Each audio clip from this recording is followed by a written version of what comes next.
Hey everybody, it's me, Steve Schnee, and you are watching the CD Junkie.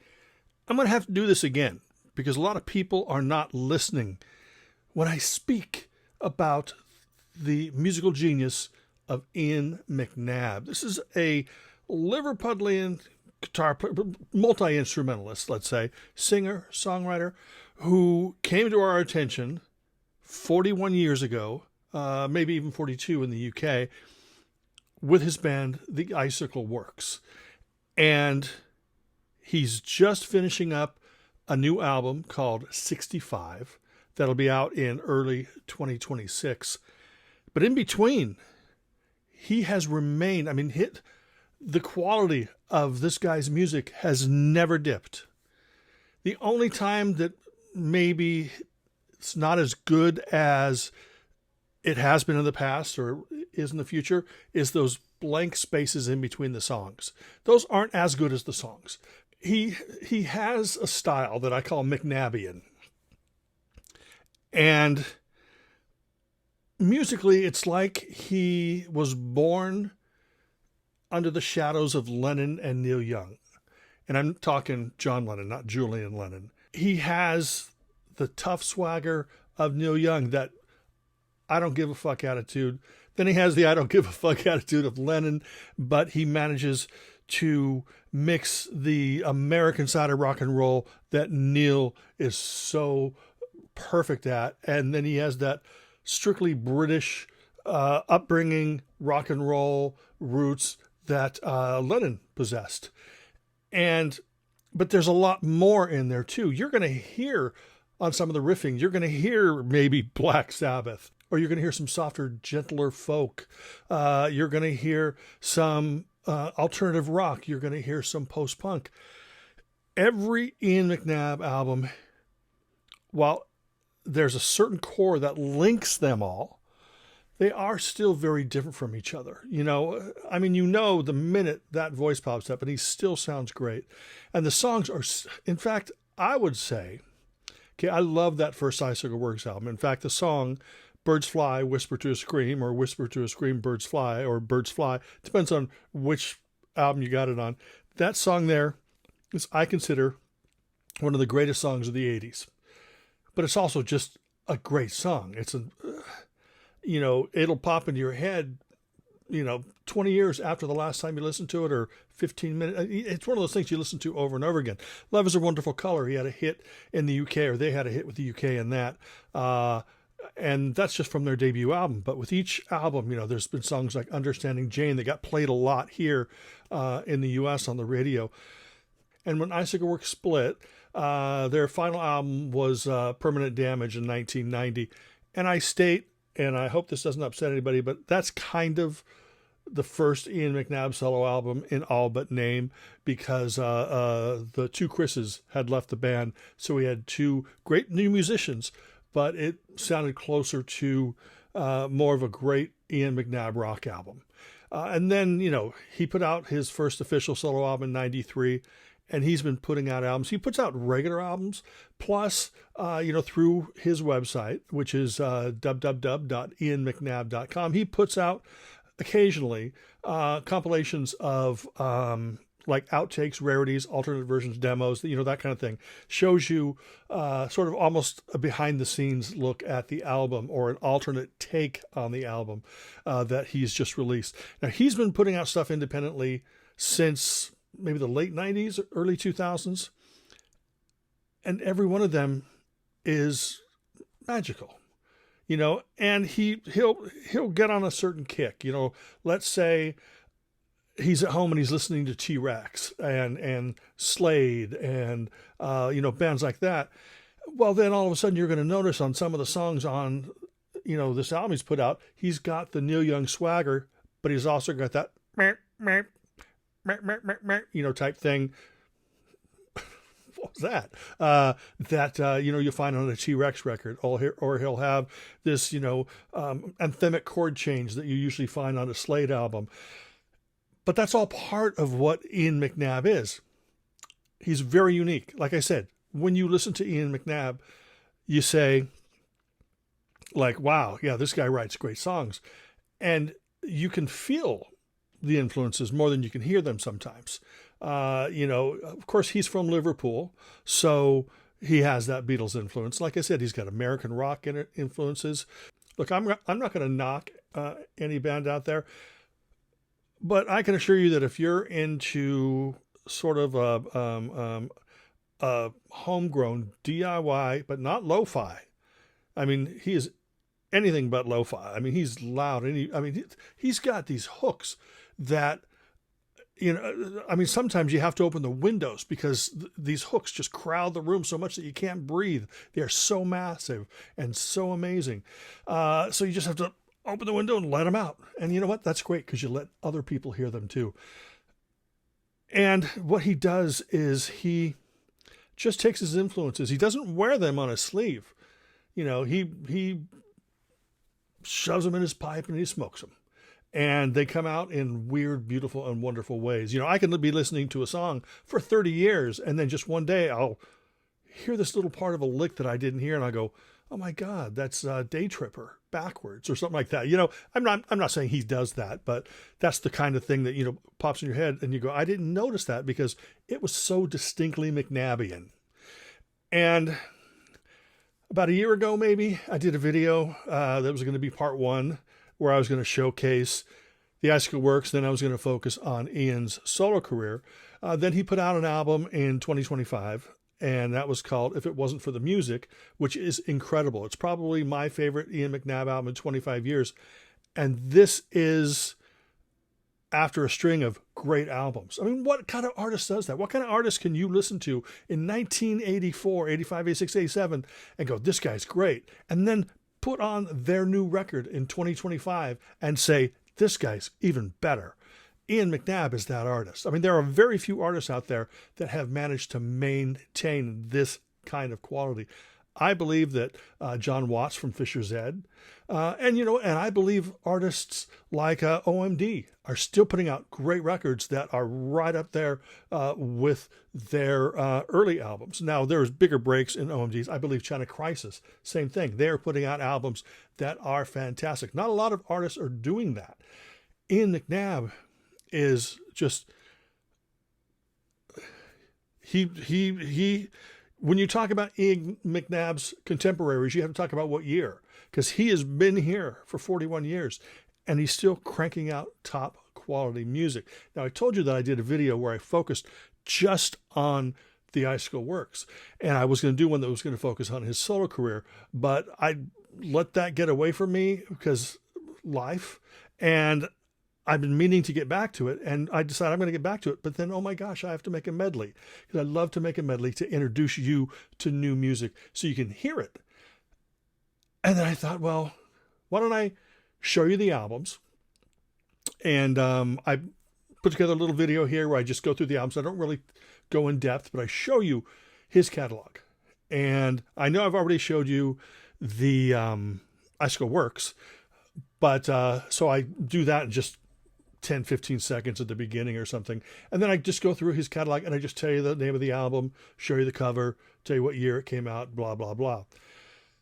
And then I decided I'm going to make a medley because I have to. I have to show you Ian McNab. So I chose not to put Icicle Works because you can hear Icicle Works in their video. I'm going to put a link to that in the description box below. But also, I chose, instead of doing Ian's entire career, because I've done videos where I've included medleys or talked about his entire career, this time I'm only going to feature albums from the last 12 years, 12, 13 years. So I'm going to start with Eclectic Warrior and go up to If It Wasn't for the Music. But I want to keep this short so you can at least hear the music and then have time to go out and buy yourself all of his albums on CD or vinyl, whatever they're available on. So remember to check out IanMcNabb.com. He sells both vinyl and CDs for whatever he has left. And then you could probably find the other albums. But I suggest you go to Ian's site first. Support the artist. Ian McNab is definitely worth it. I'm not going to get more into his career, apart from the fact that his 1994 album, Head Like a Rock, was nominated for a Mercury Prize in that year. And that album and Mercy Beast, his follow-up album, features backing by Crazy Horse, which is, of course, Neil Young's backing band. They're not on every song, but boy, when you hear, Be Prepared to Dream or something like that, you can just hear the power of Crazy Horse. Ian McNabb's solo stuff still manages to take that energy, to take that melody, to take those influences, even if Crazy Horse isn't with him. But it sounds pretty damn authentic when you actually hear the group playing with Ian McNabb. It's really, really fantastic. I will end this by saying that I've been a fan for years. Never saw him live. He was just in the U.S. with one of those, I think it was like Lost 80s live tours. He was playing with some of my other favorite bands like The Vapors, China Crisis, guys like Peter Godwin, so many great bands that I wanted to see, and I couldn't afford it. And he was probably literally 20 minutes away. It's probably the only chance I'm ever going to get to see a lineup like that. And even though it's probably, 15, 20 minutes per act, it's still, you're in the same room of these people that created this magic, this art. Now, before I play the medley, I'm going to go through and I'm going to show you his catalog. So why don't you check this out, and I'll just do a little narration and catch you up to speed. Okay, let's give a quick overview of the Icicle Works catalog.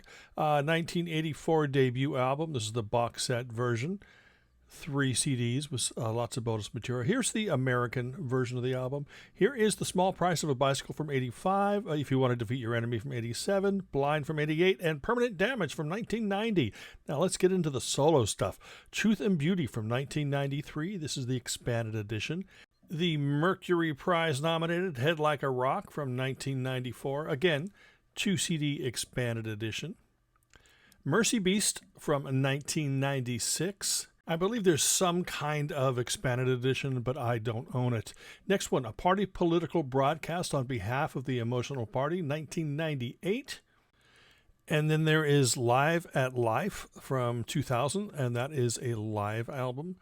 A very rare thing for Ian.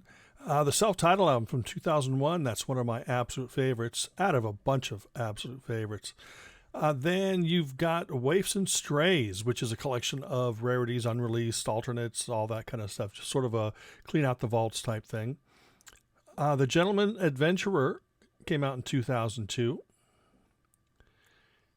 And I have Ian to thank for this. This is another collection of rarities and studio outtakes and all that kind of stuff. This is a CD called Boots from 2003. Potency was a best of, an official best of that came out. And it was this is the deluxe edition. It's a 2 CD version that has a bonus disc of rare material. And I think that bonus disc really helps to, flesh out, Ian McNabb's career there. Lots of great stuff. This is an album called Before All of This from 2005. And there's a companion release of alternate versions and, different mixes and stuff. And that came out in 2005 called People Don't Stop Believing. Great Things came out in 2009. Fantastic album cover there. Little Episodes from 2012. Another fine album. And in 2013, he released Eclectic Warrior. And this is really when things really started kicking into gear for his solo career. Lots of great independent releases. Krugerrands, 2015 was re-recordings of some of his overlooked solo material. Respectfully Yours from 2016 was a covers album. He even does Echo and the Bunnymen. Lots of great stuff. 2017, Star Smile Strong. And this is a fantastic album. All these are. I think I've failed to mention that. Our Future in Space from 2018. So much depth to his catalog. So many, many great songs. 2021 was Utopian. And that is just classic, fantastic Ian McNabb. 2021, he also released Ascending, which was basically him, modern re-recordings of the very first Icicle Works cassette-only release. And he still sounds great all these years later. Nabby Road came out in 2022. Then the next album was New Brighton Rock from 2023. Fleetwood McNabb, an album of Fleetwood Mac covers that came out in 2024. 2025, If It Wasn't for the Music, an incredible album. It showcases his virtuosity. There's so many different styles on this album. You know, a lot of the stuff that influenced him growing up. And it's just a truly remarkable album. And if you're going to start an Ian McNabb collection, I would definitely say start here. But to be honest, start anywhere because he's worth it. And now let's jump into the medley. It features tracks from albums released in the last 12 or 13 years. You still have 30 years worth of great music to listen to before you get to these albums. But still, I wanted you to hear something now, something you can embrace. And some of this is actually currently available on Ian's website. That might be the only place for you to get it. So definitely check it out there. So sit back, relax, give it a listen, and I will see you on the other side.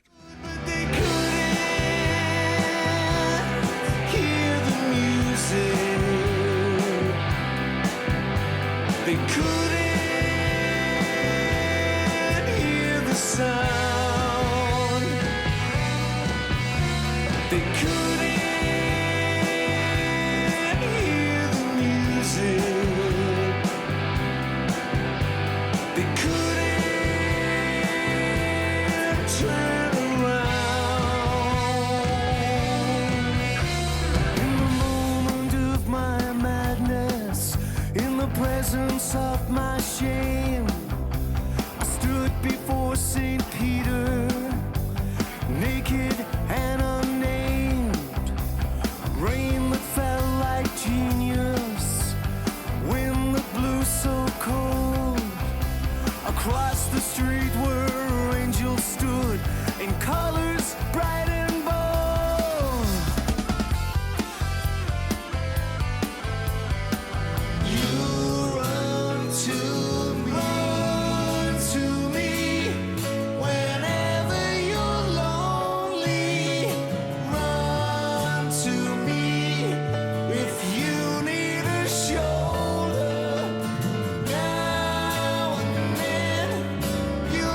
Someone older, so dark.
and it walks beside me.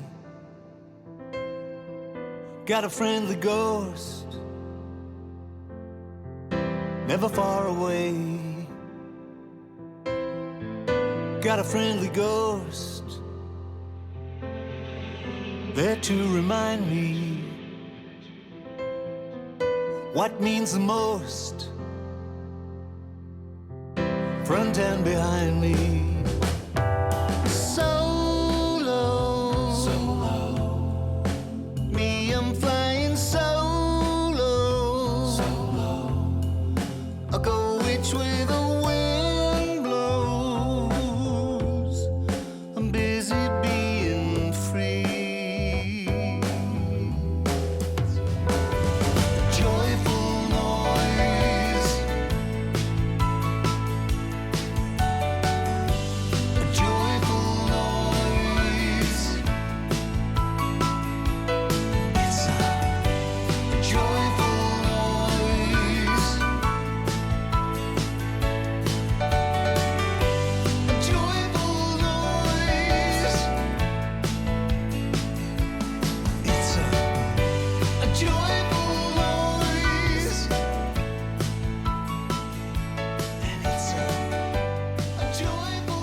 Well, that's it. I hope this whole thing inspires you to check out the music of Ian McNabb. There's still time. You know, he has a new album come out in 2026 called 65. Peter Buck is on it. Peter Buck's already laid down his guitar on the album. So, of course, Peter Buck from REM. And if I said Peter Buck and you didn't know REM, it's time for you to go back to rock and roll school. Thank you so much for taking the time to watch this video. Remember to like, comment, share, subscribe, ring that bell for future notifications. And until the next time, remember me. I'm Steve Schnee, the CD Junkie.